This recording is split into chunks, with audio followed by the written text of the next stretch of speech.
Hey, everybody. Dale Archdekin.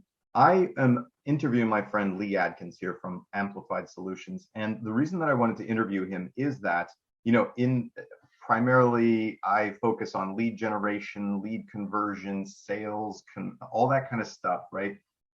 Scaling teams from a sales perspective. But one of the things that is exceptionally important is also the operations that support that business and support those teams, and so that it can grow as your team grows. I met Lee through Follow Up Boss, and as you guys know, we have a strategic partner with Follow Up Boss, a partnership with Follow Up Boss, where they feature our Conversion University training for their membership. And Lee's been, exceptionally supportive. But what I found, selfishly, is that Lee's company offers to evaluate your current usage of Follow Up Boss and the way that it's set up. And they can also, you can bring them in, they can set up your Follow Up Boss, they can optimize your Follow Up Boss. And so where I give you guys, advice and guidance on the messaging for your action plans or text messages or the dialogue that you're having with these leads as you're working them, and kind of a high level how to operate the system, Lee is actually the guy that I can send people to structure that system inside Follow Up Boss for them, in addition to Lee's company focusing on operations and helping teams implement systems and structure for their operations. And thanks for joining me, Lee. I'd like to introduce you to the company or to the people here. Awesome. Yeah, no, thanks for having me. It's excited to be on, and I love, I think what's interesting that what we do is so complementary, and people really kind of need both sides of the things. You got to have the operational side, the true operational of who are the people and are they in the right seats and how does all this work? But certainly the sales feeds that, and people need to know, and they need training for their agents. So yeah, thanks for having me, and it's great to be on. You're welcome. And so as an arrogant salesperson, sales manager, team leader, which is what I am and how I look at things, I forget that there's like this whole behind the scenes thing of people who have to do lots of things to support the salespeople being able to sell, and the marketing people being able to market, and all of those other things. So why don't you just introduce who you are, where you came from, how you got here, and then I'd like you, for the audience, to define operations so that we can talk specifically about kind of what that means. Perfect. Cool. So I started out early in life. I actually was a professional musician for a good amount of time. Traveled with a band. That's pretty cool. Yeah, taught some music. It's been a great ride. And part of the reason I mention it is that it's incredibly relevant throughout my story. So I was a bass player in the band. And as most people probably know, or I'll explain briefly, the bass players. So the bass player is kind of the guy in the background that makes sure everybody sounds good. And it's all like, if you go see a band, nobody's ever like, oh, that bass player is unbelievable. You're like, that lead singer is incredible. Or, right, that guitar player, it's amazing. Yeah. And so interestingly enough, it's easy to piece this story, together in retrospect, but I've always kind of been the person that just wants everybody happy and good, moving in the same direction, everything running smoothly. And it's funny how being a bass player and translating things into business worked that way. So as part of my music career, I also helped scale a music camp into multiple locations, into 10 major markets. Mm-hmm. And so funny, a lot of my business experience is actually also tied to music. So I do have experience scaling out from locations to staff to all the pieces of growing a business. Yeah. How'd you get into real estate? In 2006, I got into real estate just kind of as a, like most people, as a second or maybe third career. So you were selling real estate at one point? So yes, in 2006, I got my license. It went directly in as a solo agent. Okay. I think I've worn every hat that is possible to have in real estate. Well, maybe that's not accurate, at least in that time frame. So I've been a solo agent. I've been a team member. But after being in production for about 7 years, I linked up with some people that I knew already who had formed a team. But to be fair, and they would agree with this, there was not a whole lot of structure to it. It was essentially just two partners running around with their head cut off. And then they hired me to come in and figure out all the things, which was basically when Follow Up Boss came into the picture as well for me. So I got them set up on Follow Up Boss, got all the agents understanding how to use it and what they needed to do, and Great. getting the lead routing set. And so ran that pretty successfully. Basically took it from about 24 million in production, which is 2 top producers, to pretty consistently about 70 million, top 100 to 150 Keller Williams. But that's great. Really through the operations side of profit and loss, and who are these leads going to, and are they calling them, and things like that. So I know that that's a major pain point for a lot of teams, small teams, medium-sized teams, and even some large teams. That's a problem. When I start working with a client, obviously I'm much more sales skill, sales structure oriented. Right. But I know, I've seen it, a lot of those systems and structures are completely missing on the back end. And it becomes, it's difficult when you want to fix everything for people and you just can't, right? There's so much to be fixed, because a lot of these teams that get put together starts out some person who's really good at selling real estate, has the genius idea that they're going to get other people to sell real estate for them, and they're going to make more money with less time invested from themselves. Right. Noble venture, right? That's a great idea. Fantastic. Makes a great meme or a plaque on the wall, right? Exactly. That would make a perfect inspirational poster.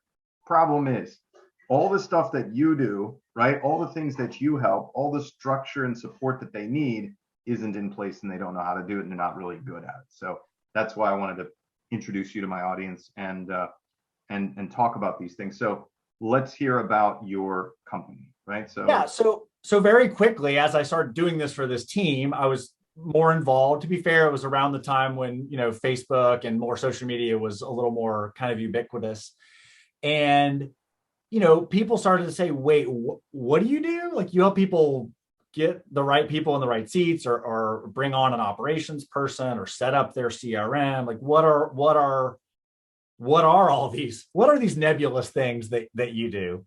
And so just very quickly started doing consulting work with teams. Would just come to me, or brokerages, a lot of indie brokerages, because they don't have that playbook, right? They don't have the franchise level, just do this, just use this platform. They have to pick tools all the time. They have to figure out who do I hire first? How do I, keep my agents accountable? And again, not from a sales perspective, but like, are they working? Or is stuff happening? Do they know what we expect them to do? Do we have meetings? Do those meetings have an agenda? Like, what are all these things that are happening? And so essentially, was able to have grown that company. And for the last 3 years, have been wholly focused just on the amplified solutions. Follow Up Boss is a big part of what we do. We do really help people optimize their Follow Up Boss setup. But, I think the important thing to point out is that, similar to my coaching and training company, I've always needed to be CRM agnostic in terms of our training, right? Conversion University, in fact, before I partnered with Follow Up Boss, talks about, hey, it doesn't matter what CRM you have, here's kind of a structure of how to use it. So obviously now I think that Follow Up Boss is one of the best CRMs, if not the best CRM out there to be used at the moment. But because you work in Follow Up Boss, you guys easily know how to set anything up inside any software, right? Once you have the concept of what are the workflows, what needs to happen, what are the stages, you can apply that to any CRM or any database management tool. Right. And of course, those feed the integration. So whether it's a Ylopo or something like that, where it's like, hey, Raya is powered by stages. So if you get your stages right and make sure the settings are right between the two, then it works a lot better than having your active clients start getting Raya messages. So it really, let's get those, that groundwork kind of set. And like you mentioned, I want to define operations a bit for people, because I know sometimes it's this nebulous. I mean, you alluded to it, and I say it a lot. Typically a team is somebody that's really good at selling real estate. And then somewhere along the way, somebody said like, hey, you should start a team, or you should open a brokerage. Right. And the strong sales mindset is certainly not very often the operational, strategic, forward They may have a vision, but the difference of getting from that vision of having 10 agents or 20 agents or 50 agents or becoming a brokerage one day is incredibly hard to realize. Number one, when you're in production, just at all, even if you're good at that. Yeah. But certainly number two, it's just typically not the same human. It's just not the same person that is, for example, I'm not that great at sales. I don't claim to be. I don't want to try to tell anybody what they should say or what they should do on the phone. I'm thrilled that there are people like you that can help them with that. I'd much rather refer them to you and get out of the way. Right. Yeah. So with operations, let's talk about that then. So talk about the pieces, talk about the things that your typical client, you have to help them do or implement or improve. Yeah. So typically the crux of all of it is some sort of system. And I know that is probably somewhat of an overused term and all that, but a system is, and I always use this boat analogy. Pick one system to do what? So I would say we'll stick with the CRM example. So I think in the process of going through your CRM, there's a couple of systems obviously involved. One is the setup of it. So let's get it set up right. But once it's set up right, you need to have some sort of basic system for your agents or ISAs or whoever is using the system, an understanding of what they should be doing. And so a lot of times our system for that is a handbook. So we define the stages, we write the stages out that they're using and define them. Okay, great. That's really helpful. Now let's talk about another one. You're having trouble picking them out. I'm going to pick them out. Great. What about transaction coordination? Yeah, so transaction coordination, I typically recommend a human for that. It can be a VA, but a human is typically needed in a process as complex as transaction coordination. Yeah. Is that something you typically have to help companies establish and or refine and or scale? Generally, we set best practices for that. We can help people hire staff and management. I really am not.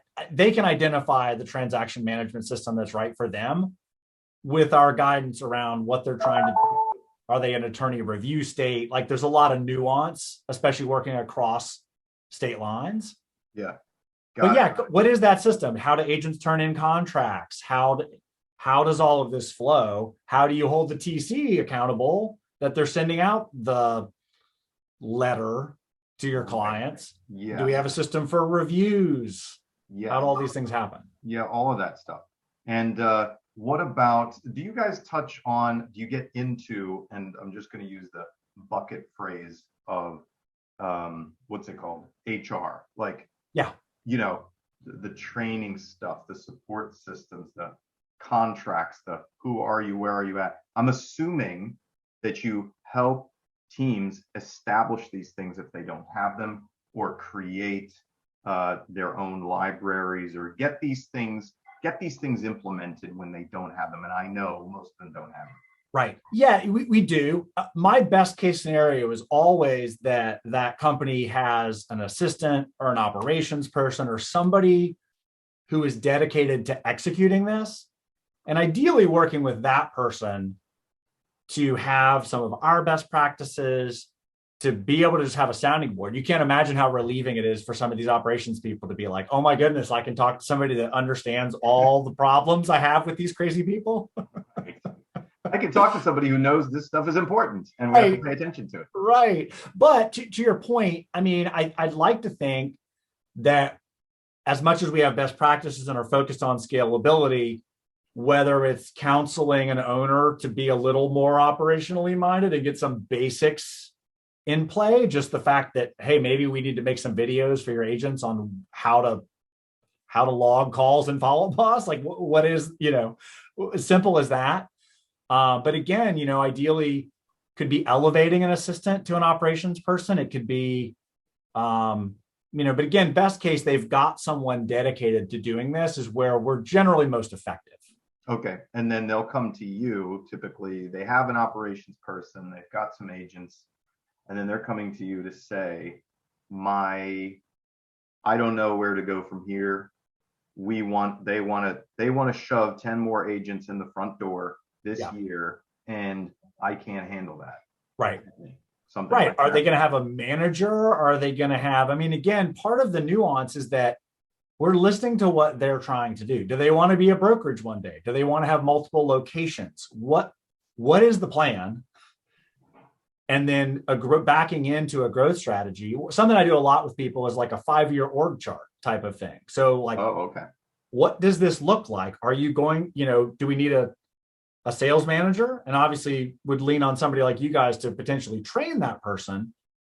But, once you have 10 agents, are you going to be able to hold the meetings anymore? Are you going to be available when they have problems and questions, or they can't, figure out what to put in this blank? Are you going to set up a mentor program? Do you have one really strong agent who could maybe mentor your other agents? So your cell phone isn't always ringing when they don't know what to put in a contract blank or what contingency to use. Nice. That's great. Cool. So let's see. Tell me about here's what I'm thinking about. If you could give me maybe a couple of examples of clients that you've helped on the operational side, and then we'll move over to, the CRM, and in this case, it's Follow Up Boss. Right. And, give me a couple of case studies. Okay, great. Yeah, for sure. So, one of the most notable examples is somebody we worked with for a really long time, independent brokerage. When we first connected, independent brokerage had a couple of agents, some pretty good stuff going on, to be honest. I mean, they were certainly not broken, but a really big vision of staying independent, getting that agent count really solid, but doing it the right way. Like, was really coming at it from the right, the right mindset. Already had an operations person, already had a sales manager to be, I guess maybe we should say, somebody who was obviously strong and knew was going to be a mentor, was going to be grown in some capacity. But working with them over time to not only improve the CRM, because one of the great things about Follow Up Boss is that they add features. Yeah, they do. And it's a blessing and a curse, right? Because it's like, great, now we have automation. So how does that change things? How does that fit into things? What are we going to do with this? And the analogy I always also use is that I always view teams and brokerages kind of like a boat. So like if you have a little tiny, speedboat or ski boat, you can pivot, you can make lots of changes, you can kind of turn on a dime and do stuff. The bigger your company gets, you don't do that with a cruise ship. You can't just be like, oh, we're going over here. You gotta have a plan and keep people moving forward. So for this particular company, just continuing to develop best practices for CRM, and then kind of like you references, oh no, now we have more agents. How does that get handled for transaction coordination? Oh, how do we track all this? Oh, and now how do we look back on what we're spending money on and what is actually turning into revenue for the company? So it's kind of all the while eating the tactics and the strategy, right? It's like, it's not just about, hey, we have a cool strategy in place. It's like, how do we eat the elephant and get there? Yeah, that makes sense. Good. And so they're pretty sizable. I don't want to give too many details because I want to respect their privacy, but on their way to 100 agents and probably additional offices and scaling that up. Another good example is we worked with a couple of people to go from team to brokerage. Yeah, talk about that. So I think it's helping them assess up front, why are you trying to do, like, what are we just doing this to put your name on the sign? Or, are you really well equipped to do this? What's the exit strategy? Just actually really digging deep on, why do you want to do this? Why did they want to? So when you take somebody from team to brokerage, what's the purpose there? So, I mean, in my opinion, I think going from team to brokerage is because you want to be even more of a business owner. You want to empower people to be strong real estate agents. But, to me, the big difference between team and brokerage is a little more policy driven. If you have a team, you can say, hey, you need to contact these leads within X number of minutes, or hey, you need to be at this meeting at 10 o'clock. I know they're independent contractors. I don't want to break any state laws by saying that, but I suggest you show up for this meeting at 10 a.m. It would reflect well on your contract. If you'd like to continue to get leads, I'll see you at 9:59. The independent contractors who show up at 10 a.m. Get the assignments. Right. So, but to that point, I think a team is a little more policy driven, a little more like we're going to do this together. And a brokerage, generally speaking, is a little less of that. I mean, it really is kind of, hey, you're an independent agent. We're going to set you up for success by providing these tools. And to be honest, I think, you didn't ask me this, but I'll push it out there a little bit. I think the future of brokerage is that hybrid model. There's a leads team within the brokerage and there's brokerage. So then there's independent agents who are not getting leads. They may pay a fee, like a tech fee for a Follow Up Boss or a Ylopo or some other platforms. Yeah, I have friends who run models like that. Yeah, I think it really makes sense. But again, digging into why do you want to be a brokerage? Why do we want to do this? And, I've helped people select a franchise. There have been people where we've had some hard conversations, right? You know what? You're not equipped to do it. Like, you're going to have to hire somebody to do this, or maybe you need to entertain the franchise model. But, going indie is super rewarding, but I always tell people it's probably 10 times harder even than you think it's going to be. Yeah. There are a lot of pieces, Unfortunately, everything is. Right. Great. Right. So give me some examples of, working inside Follow Up Boss. Like I'd like to hear a couple of examples of how people arrive at your doorstep with a box of broken toys and you have to. Yeah. So as you mentioned, we do a free Follow Up Boss assessment, and I have seen there's very little. So when you do that, right, you come, you look at somebody's Follow Up Boss. Right. There is very little that can shock me. So I start with stages. Most often people have 30,000 people in the lead stage. Not a shock. And I think back to the boat analogy, like if you've got 40 stages, and especially if they're not defined, it's fine if you want to have 40 stages and you run a property management business and you have all these pieces that need stages. But, I always look at the stages first because it's incredibly telling. Are people using the stages, which typically tells me have they been trained and or are these defined? Mm-hmm. And so if there's 20 people in hot prospect or hot, and there's 95 people in warm, and there's 1,000 people in cold, then already right off the bat, I'm thinking, okay, these guys have something happening. There's some sort of plan, or some of their agents are using the system well. Got it. Because those are the buckets to either use for marketing or for smart lists or follow up or whatever those things are. Got it. So stages, what else are you looking for? Then I typically go to the lead flow. Do they have action plans? Are they routing leads directly to agents? Do they have advanced lead flows, maybe routing by price point or area or things like that? Like what's happening here? Is this a case where the team lead is getting all the leads and they give away a few? Or is this really set to power a business? Yeah. Okay, great. And what else do you guys look at? Stages? You look at lead routing. Yeah. So in the lead routing and lead flow, also the action plan. So are there auto responses happening? Or, what is happening automatically on behalf of people? Okay. And then, of course, just starting to look at some leads. Like, are agents calling them? Are these being logged in the system? What's happening here? Although obviously a lot of that can be seen in reporting, but just laying reporting up. Do you set reporting up for people? Well, we do, in the sense that all the things we set up feed better reporting. Okay. So if they're using their stages and we can see, oh, look, this Zillow person, there's 5 calls to Zillow leads in the last, day. And then 4 of them are in nurture and 2 of them they wouldn't be closed that quickly, obviously. But if you set up all the details, then your reporting is magically, it's suddenly usable. Yeah, right. Good. So do you help teach these team leaders how to look at the reporting? Like, what should they be looking at? How do you look at it? And then obviously the activity and the setup has to be there in order to filter that data into the reports anyway. But do you teach these team leaders what they should be looking at, how they should be reading it? Yes, definitely. In fact, even earlier today, we helped somebody set up a smart list that's your most recent X number of leads across all the agents.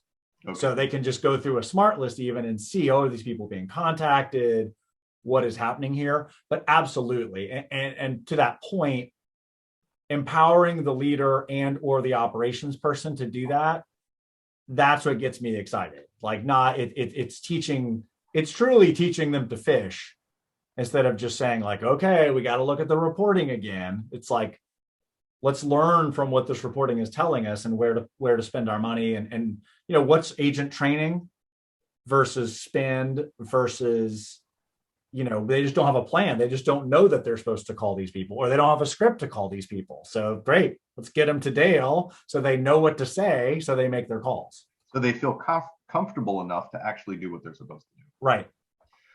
That's a huge thing. I don't often find that people intentionally want to do a bad job and not do what they're supposed to do. They oftentimes don't take action because they don't know what or how to do it. And that makes them afraid to do anything, where they don't have enough practice. They don't have enough experience to feel confident. And so if there's any confusion, lack of confidence to do something that already kind of sucks anyway, listen, talking to strangers kind of sucks sometimes. Yeah. Trying to, strike up a conversation with somebody who doesn't want to talk to you is not a normally pleasant human experience. Right. So, well, and imagine, obviously that compounds and it becomes culture, which is obviously a very kind of overused or sometimes even misused word. But, imagine, and one of the things I didn't touch on is we can help people pull together an onboarding system, just more of the checklist portion of it. But what is this person's experience when they join? Like, do they know what to do? And you're right. And I think coupled with what you said about knowing what to say and all that, when they go into a system and there's 3,000 leads in a smart list, they don't know who to call. They don't know what to say. Yep. So guess what happens? Absolutely nothing. Nothing. What happens is they come to your sales meeting next week and say, yeah, I didn't call anybody again. Right. Or these leads are terrible. Oh, yeah. Did you call them or did you just look at them? Yeah, exactly. I would have to say that at least 75% of the times an agent says these leads are terrible, it's because they weren't properly trained. Right. Yeah. Right. Absolutely. And also one more quick point to that real quick is that, and obviously this, but empathy is a huge part of that sales and conversion process. So having insight into, oh, this is a Zillow lead versus, oh, this is a HomeLight lead versus, oh, this is my sphere. And just having, again, maybe a smart list that's like, oh, right, these are my sphere people. I say different things to them than I say to the new lead, and maybe even different sources respond. Like for Zillow is a perfect example because you get the Zillow nurture, right? It's like, they don't want to talk to you right now. Yeah. But what happens with them? Is there a process in your CRM to do something with them, even though they don't want to talk to you right now? Yeah. You know what?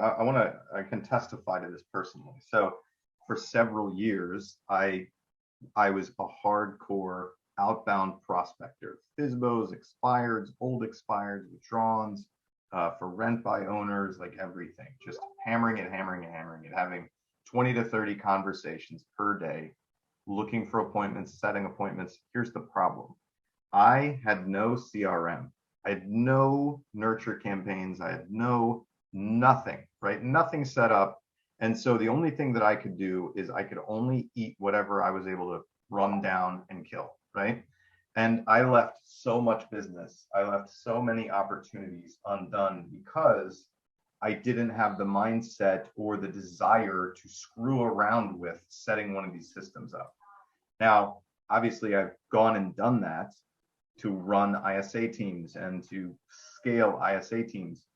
But I can tell you, I still don't like doing it. I don't like doing it. I'd rather have the sales conversation than set those stupid things up, right? I understand what needs to be set up. I understand what the flow needs to be.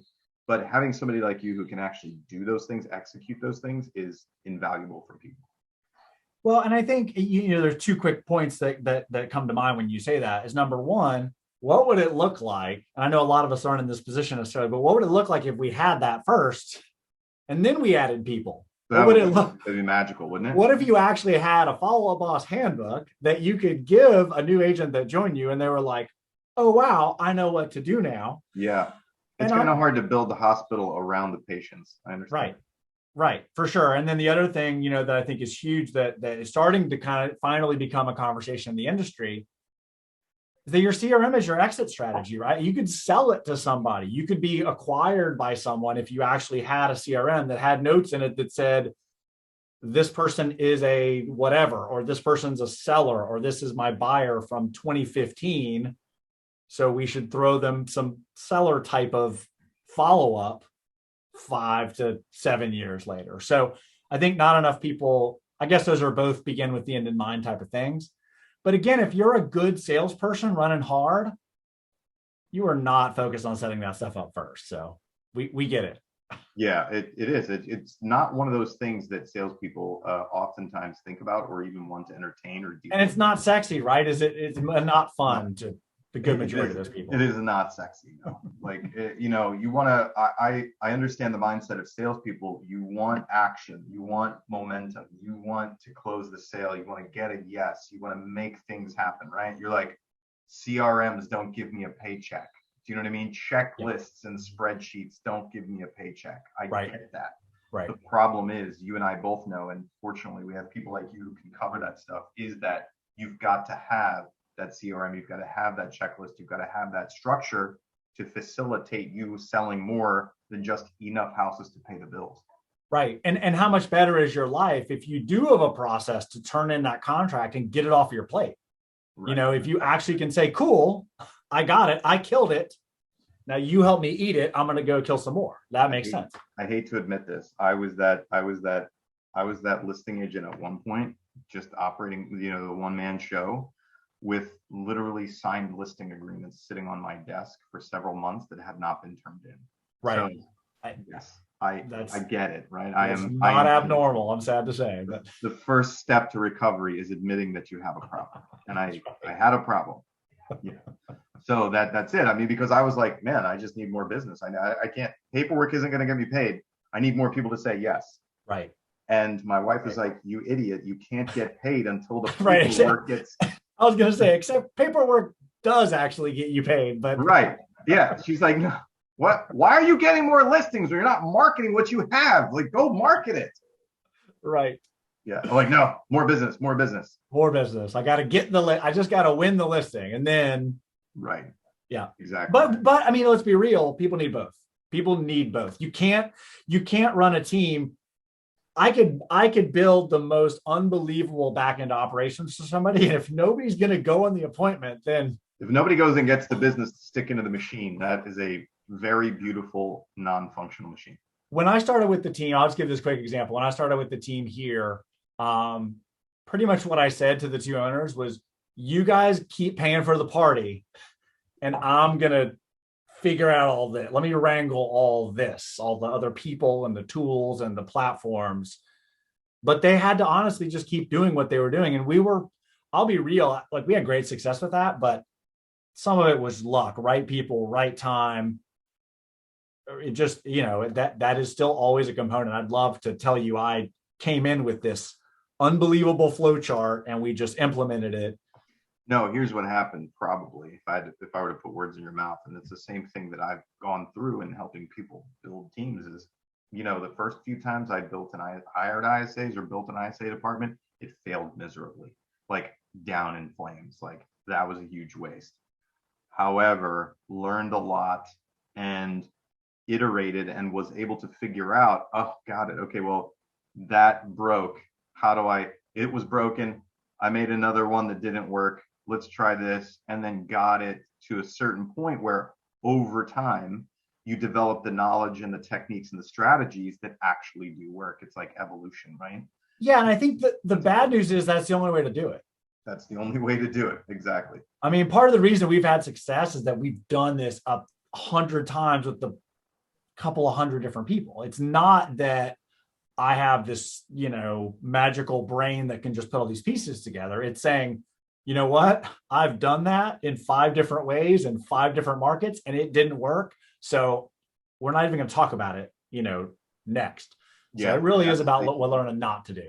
That's why you come to somebody like yourself who has the depth of experience to shave the learning curve and make it go faster. That's the only way you can do it. You either figure it out the hard way yourself, or you bring in somebody who's done it before and has the experience. Right. Right. Good. So on that note, how should people get in touch with you, Lee, if they're interested in either getting their free Follow Up Boss assessment with their system, or talking about the CRM that they have with you, or if they know they want to scale, they know that they have a bowl of spaghetti going on somewhere behind the curtain, right, and they want your help, where can they get that?